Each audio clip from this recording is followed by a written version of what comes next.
2 Ezra chapter 6. Then King Darius issued a decree, and a search was made in the archives, where the treasures were stored in Babylon, and at Achmetha in the palace, that is, in the province of Media. A scroll was found, and in it a record was written thus: In the first year of King Cyrus issued a decree concerning the house of God at Jerusalem. Let the house be rebuilt, the place where they offered sacrifices, and let the foundations of it be firmly laid. Its height 60 cubits, and its width 60 cubits, with 3 rows of heavy stones and 1 row of new timber. Let the expenses be paid from the king's treasury. Also, let the gold and silver articles of the house of God, which Nebuchadnezzar took from the temple, which is in Jerusalem, and brought to Babylon, be restored and taken back to the temple, which is in Jerusalem, each to its place, and deposit them in the house of God. Now, therefore, Tattenai, governor of the region beyond the river, and Shetharboznai, and your companions, the Persians, who are beyond the river, keep yourselves far from there. Let the work of this house of God alone.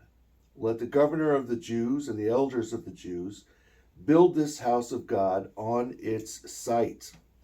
Moreover, I issue a decree as to what you shall do for the elders of these Jews, for the building of this house of God. Let the cost be paid at the king's expense from taxes on the region beyond the river. This is to be given immediately to these men, so that they are not hindered, and whatever they need, young bulls, rams, and lambs for the burnt offerings of the God of heaven, wheat, salt, wine, and oil, according to the request of the priests who are in Jerusalem.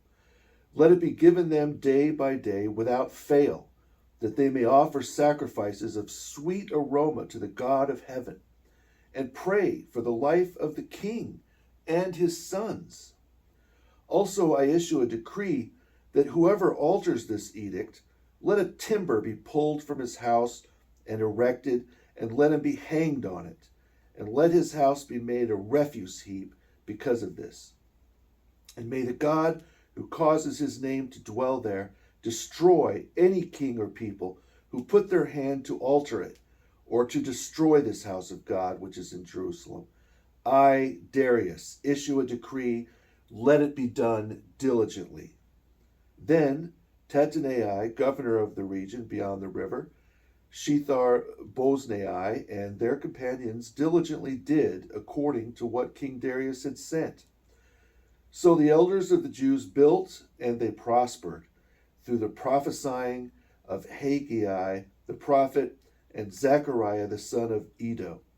And they built and finished it according to the commandment of the God of Israel, and according to the command of Cyrus, Darius, and Artaxerxes, kings of Persia.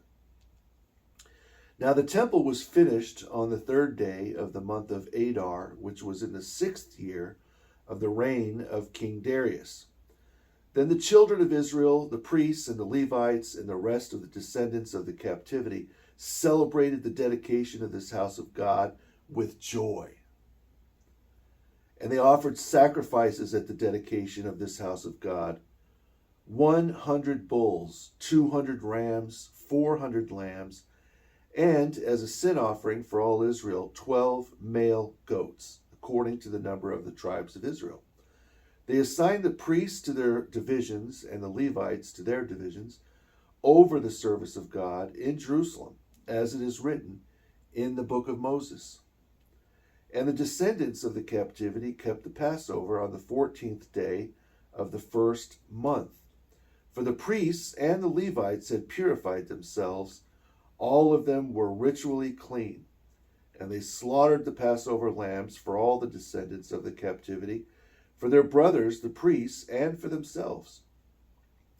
Then the children of Israel who had returned from the captivity ate together with all who had separated themselves from the filth of the nations of the land, in order to seek the Lord God of Israel. And they kept the feast of unleavened bread 7 days with joy. For the Lord made them joyful, and turned the heart of the king of Assyria toward them, to strengthen their hands in the work of the house of God, the God of Israel.